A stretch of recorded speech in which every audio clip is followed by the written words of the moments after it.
লাশ লাশ লাশ লাশ কার লাশ? এটা আপনার বাপের না? আব্বার লাশ? বাবার লাশ? আব্বা লাশ আব্বা মরে গেছে গা। তার মানে শ্বশুর শ্বশুর মশাই।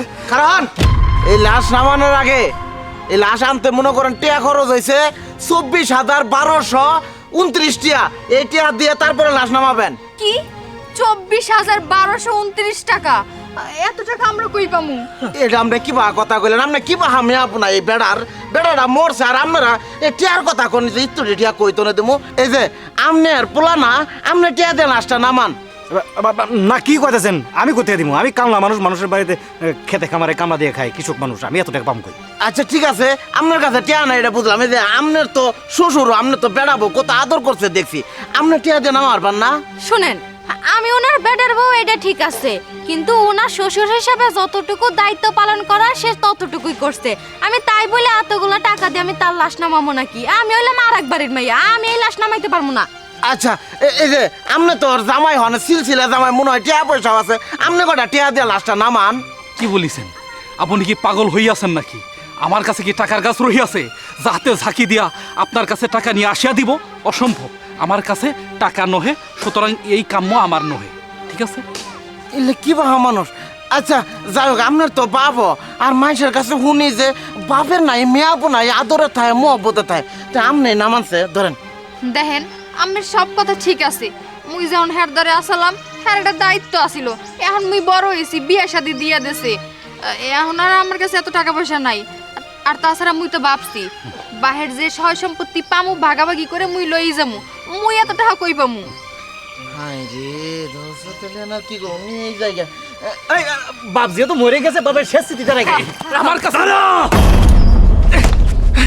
আমি মরি নাই, আমি তোমার পরীক্ষা করার লাগে এই নাটকটা সাজাইছি। আরে তোর কেমন সন্তান, সামান্য কিছু টাকা লাগে এই বাবার লাশটা রাখতে পারস না? আমি এই বয়সে প্রবাসে 15টা বছর কাটাইছি একমাত্র তোদের সুখের লাগে। আর এই যে মা, তুই আমার একমাত্র মেয়ে, তোর সুখের লাগে আমি 10 লক্ষ টাকা খরচ করে তোর ধুমধাম করে বিয়ে দিলাম। তোর সুখের লাগে আমি জামাইরে 10 লক্ষ টাকা দিলাম ব্যবসা করার লাগে। আর শিশির, তুই তো আমার একমাত্র ছেলে, আমার বংশধর, তোর জন্য কি আমি কিছুই করি নাই? তোর জন্য সয় সম্পত্তি, ব্যাংক ব্যালেন্স সব কিছু করছি। আরে বাবা লাশের লাগে তোর কাছে সামান্য টাকা ছিল না? বৌমা, তোমার তো বাপের বিয়ের মধ্যে একটা কাপড় দিতে পারে নাই। আমার মেয়ে বুঝলে তোমার আমি 20 লক্ষ টাকা খরচ করে তোমার আমি অলংকার দিছি, কাপড় চোপড় দিছি। তোমার কাছেও কি এই টাকাগুলো ছিল না? হ্যাঁ, আমি জানি তোমার কাছে টাকা নাই। আরে আমি যখন জীবিত আছিলাম তখন তো টাকার গাছ আছিলাম, আমার জাগতা টাকা পড়তো, তখন তোমরা ভাগ করে নিতা, খুশি থাকতা। আজকে টাকার গাছ মরে গেছে, এই গাছে কোনো দাম নাই। এতটা বছর আমি পরিশ্রম করছি তোমার সুখের লাগে। আরে তোর তো বাবার প্রবাসীরা বিমান দিয়ে চলে যা বিদেশে, কত সুখে আছে, গুড টাইম করে বিমান দিয়ে চলে আসে। কিন্তু প্রবাসীর লাশ তোর কাটতে দেখ, প্রতিজন লাশে জখম আছে। আর আর কইজের ব্যাপারে কাটলে শুধু দুঃখ, দুঃখের আগুন জ্বলে। তখন আমি বুঝাইতে পারলাম না। আরে প্রবাসীরা তোরা কি যোদ্ধা ভাবতে পারস না যে এই দেশের লাইগে আমগোল লাইগে যুদ্ধ করতে গেছে, ওখানে মরে কিনা বাসে তার শিউর নাই, ও যুদ্ধ ময়দান থেকে ফিরে আনি। আমরা জানি তো আব্বা আব্বা মরে নাই, আব্বা মস্করা করতেছে, এই জন্য তো আমরা 24,1229 টাকা দেইনি না। আমরাও আপনার সাথে মজা করছি, আপনিও না।